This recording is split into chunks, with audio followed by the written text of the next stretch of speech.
Sara Billman, the Director of Marketing and Communications for the University Musical Society in Ann Arbor, Michigan.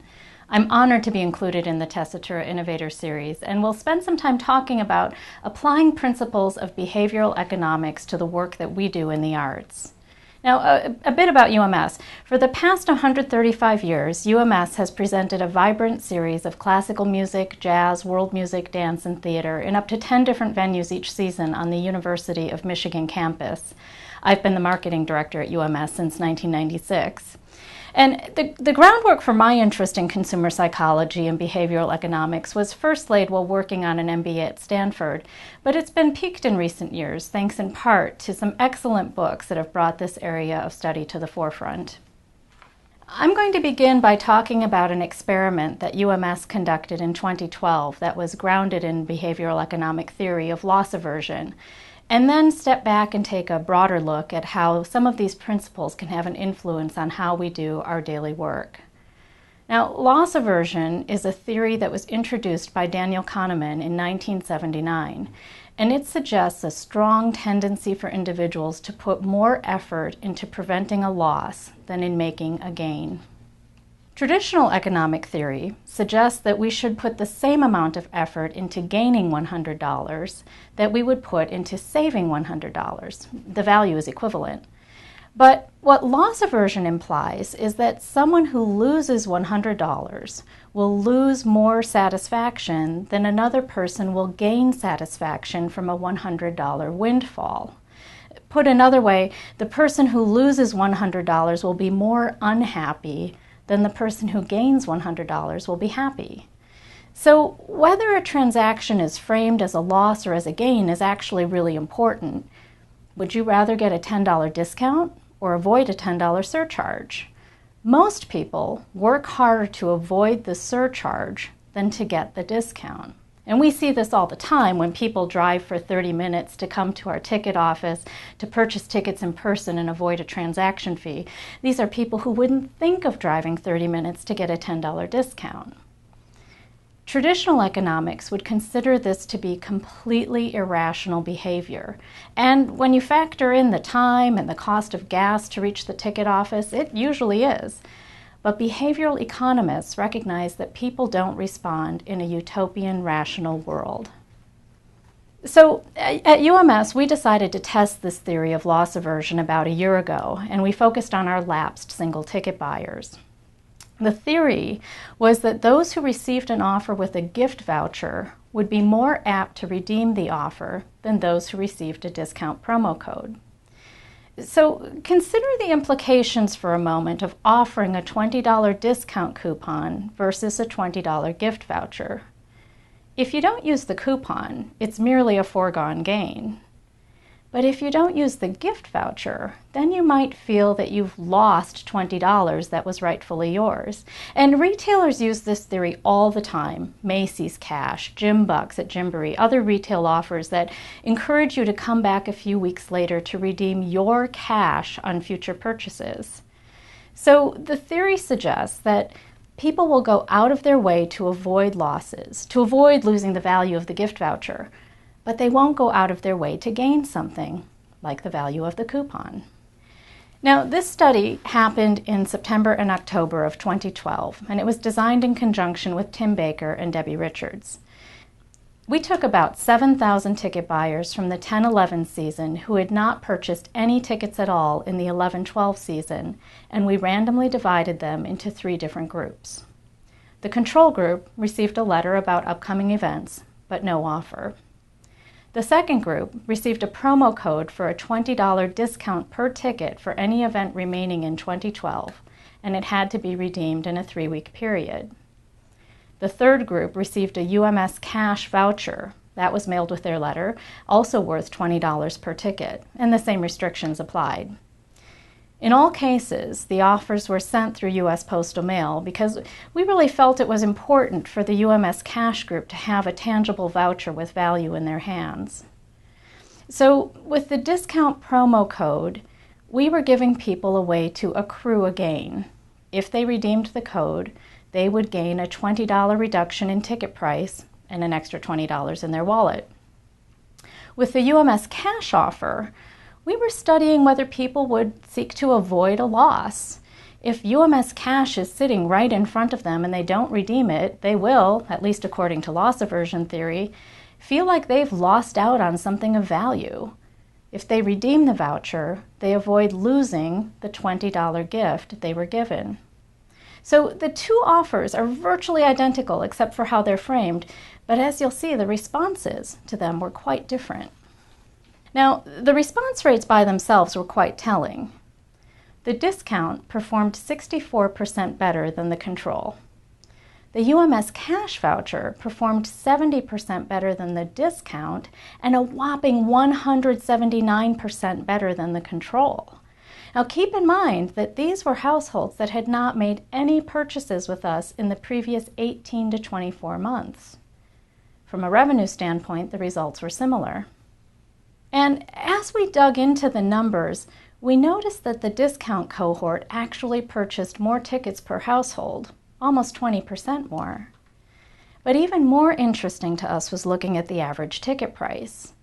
The control group's average ticket price was $36.63. The discount and voucher group's average ticket prices were $27.95 and $26.60 respectively, as expected, lower than the control group, but only by $8 to $10. So the average ticket price on a $20 discount was only $10 lower. Now, we haven't analyzed every individual order, but what this suggests to us is that people with the discount and the voucher were treating themselves. They were purchasing more expensive seats than they might have otherwise. And what this experiment ultimately showed us was that the theory of loss aversion is something that we can harness in how we frame an offer to our community. Presenting consumers with a gift that they will lose had a much bigger result than offering consumers a discount that would ultimately yield the same end financial result. The consumers preferred avoiding the loss of the gift to realizing the gain of the discount. So the UMS experiment was ultimately a way for us to see how we can apply principles of behavioral economics to our work in the nonprofit performing arts. Behavioral economics is essentially it's a blend of economics and psychology, and it deviates from traditional economics in that it recognizes that consumers don't behave rationally. It focuses a lot on how the unconscious mind factors into our decision making, as well as how we can tap into that unconscious mind to influence certain behaviors. So there are ultimately two types of decision making. A reflective type, which is controlled, deliberate, effortful, deductive, slow, self-aware. And an automatic type, which is uncontrolled, fast, associative, and unconscious. And most of the behavioral economic theories focus particularly on that automatic type of thinking, what Daniel Kahneman calls thinking fast. For instance, when we're faced with a difficult question, we often answer an easier one instead, and we don't even realize that we've changed the question. Thus, should I invest in Apple becomes, do I like Apple? Now, this is known as a heuristic, or a mental shortcut that allows you to avoid the cognitive overload of making a decision. And that decision can be guided by a general feeling of like or dislike, but it can also be based on what information is available that confirms one's choice. So if you look around and see that all of your office mates have iPhones, you might be more likely to think that Apple is a good investment than you would if they all carried Android phones. Would you like to subscribe to the theater is a difficult question to answer. It involves considerations of price, calendar, seat location, coordinating with friends, show titles, all of that. But if we ask, do you enjoy going to the theater, we might get an entirely different response. It's a much easier question to answer. In 2004, Barry Schwartz at the University of Pennsylvania talked about the paradox of choice, demonstrating that too much information and too many choices can be overwhelming. And the famous study that he did involved jams at the supermarket. When samples of 24 jams were offered, 4% of the people purchased. When only 6 jams were offered, more people stopped and 30% of them made a purchase. Now, from a traditional economics approach, people are expected to believe that more information and more choice is always considered good. But what Schwartz demonstrated was that presenting one or two options enables that automatic system to make a choice, whereas presenting multiple options requires a lot more work and puts that reflective mode of thinking into play. And if you think about this from your own personal consumption, there have no doubt been many times when you've been confronted with so many options that you've given up altogether and not made a purchase at all. So it's not to say that having multiple options is a bad thing, but it does affect how you present those options to make the decision to purchase easier. Now, new research about a year ago at Stanford's Graduate School of Business shows that seeing all of your options at once makes you happier with the choice that you make. A quick example. 2 professors were interested in whether arranged marriages last longer than love marriages, and their focus was on the crucial difference between the 2 ways of matchmaking. Are you seeing all of your options at the same time? So, love marriages are the result of what researchers call sequential choice, where a mate is typically chosen after a multi-year process of dating prospective partners. An arranged marriage comes from what is essentially a simultaneous decision-making process. Someone close to the bride or groom does due diligence, and the bride and groom each have 3 or 4 options and pick the best match of the lot. Now, marriage is hard to duplicate in a research setting, so instead the researchers focused on choices involving wine and chocolate, and the basic result was the same. Being able to examine all of their options simultaneously leaves consumers more satisfied and more committed to the decision than if they see one option before moving on to the next. So, bringing this back to the arts world, one has to consider how the options that we offer encourage or deter people to make the choices we want them to make. Many of us work for organizations that have highly complex subscription package structures that may make perfect sense to someone who has been attending for decades, but may be utterly confusing to someone new. Are we offering too many variations of the same package? If we list the same program on multiple packages, does it overwhelm people with too many similar options?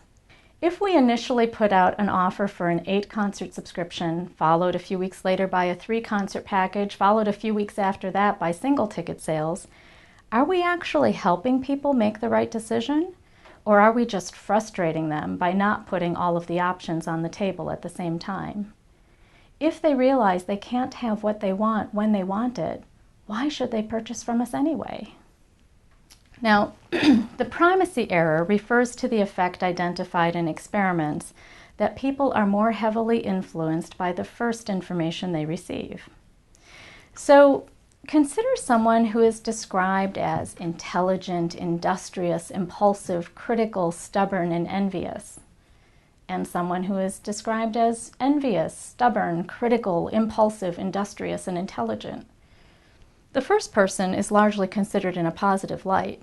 The second, not so much. But the attributes are exactly the same, just presented in a different order. We can use this in pricing. If we list prices from bottom up, an $80 top ticket will seem expensive relative to a $10 bottom price. But listing from the most expensive to the least sets the expectation from the get-go. Many people would suggest that you always want to list prices from most expensive to least. A study by 2 Stanford professors asked consumers to choose between a cheap camera and a pricier one with more features. The consumers were more or less evenly divided, but as soon as a third option was added, a fancy, ultra-expensive camera, more people went for what was now the mid-range camera. The ultra-extravagant one made the middle one seem less expensive. So you can construct another alternative to drive people to make different choices. The National Portrait Gallery in London did this. They used to sell a visitor guide for £5 but gave away free maps. Once they started charging £1 for the maps, they began selling more visitor guides. By creating an inferior product and charging for it, they drove people to purchase the higher quality, higher priced item. These ideas are not new. This ad from Tiffany & Company dates from 1942, and it shows 3 diamond rings priced at $80, $175, and $690. Now, I'll go out on a limb and say that they probably weren't trying to sell $690 rings through newspaper ads in 1942, but it sure made that $175 ring seem like a great bargain. And for what it's worth, a $175 ring in 1942 translates to about $2,500 today. That $690 option would be closer to $10,000.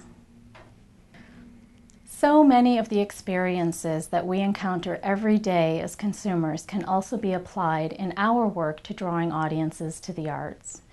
And really this just scratches the surface of what's out there. Fear of regret and its impact on decision-making, the endowment effect, which shows how the disadvantages of change loom larger than the advantages. All of these and many other principles of behavioral economics can be applied to the work that we do with just a few tweaks. Fortunately, in the past 10 years, numerous books have been written that make these principles broadly accessible. And if you're interested in pursuing these ideas further, I would highly recommend these books. Predictably Irrational by Daniel Ariely, Nudge by Richard Thaler and Cass Sunstein, and Thinking, Fast and Slow by Daniel Kahneman. Now, I've only mentioned these 3 to avoid decision paralysis from having too many choices, but books by Daniel Pink, Malcolm Gladwell, and Chip and Dan Heath also provide excellent perspective on these issues. And I hope that you'll think about how to apply some of the principles of behavioral economics, both in your work in the arts, but also in your everyday life. Thank you.